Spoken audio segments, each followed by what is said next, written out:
Arbitrum Security Council freezes 30,766 ETH from KelpDAO hack. The Arbitrum Security Council has taken emergency action to freeze 30,766 ETH, held in an address on Arbitrum One linked to last week's KelpDAO exploit.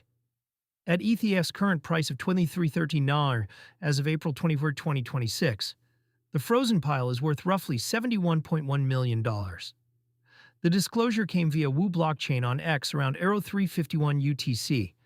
This is one of the more visible interventions the Council has executed since it was established as part of Arbitrum's governance design, and it lands while the broader DeFi ecosystem is still digesting what the KelpDAO bridge breach means for restaking collateralized lending markets.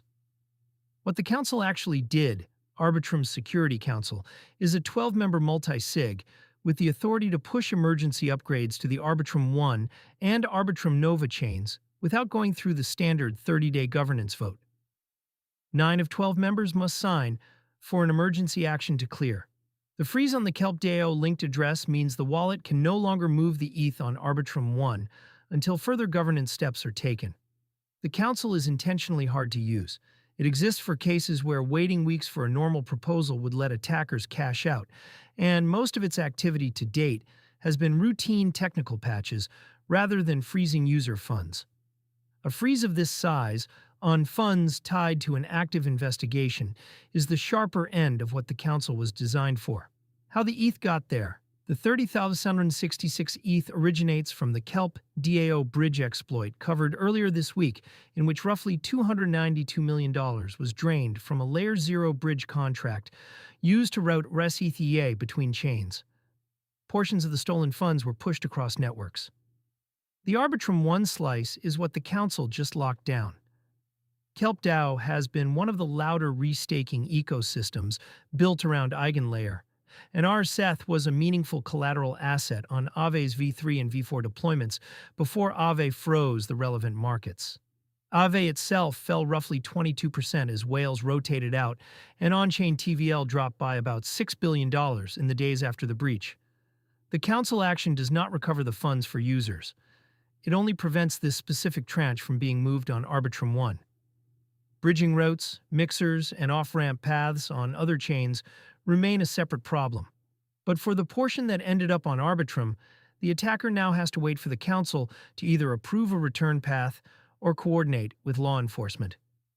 Why a Layer 2 Council can do this at all?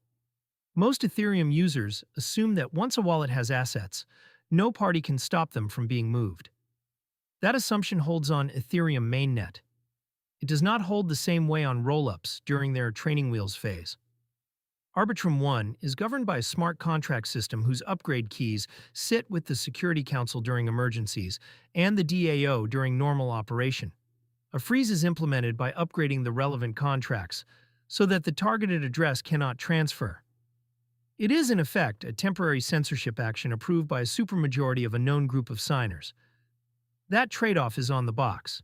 Arbitrum's documentation has always described the Council as an explicit centralization trade-off during the path to full decentralization. Today's action is a live demonstration of why that trade-off exists, and it will sharpen the longer-running debate about when L2 governance should and should not intervene in the movement of user-controlled funds. What to watch? Next 3 things matter from here. First, whether the Council coordinates with KelpDAO and the wider RSETH community on a path to return any of the frozen ETHs to depositors who took losses on the original exploit. Second, whether parts of the stolen pool that landed on other chains see similar interventions or simply get bridged out.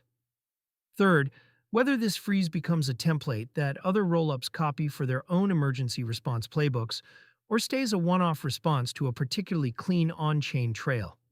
Aave's posture is also worth watching. The protocol has said publicly that RSETH remains fully backed, but has kept its V3 and V4 markets frozen. Council action of this scale could give Aave governance more comfort to revisit those market parameters, though no proposal to do so has appeared yet.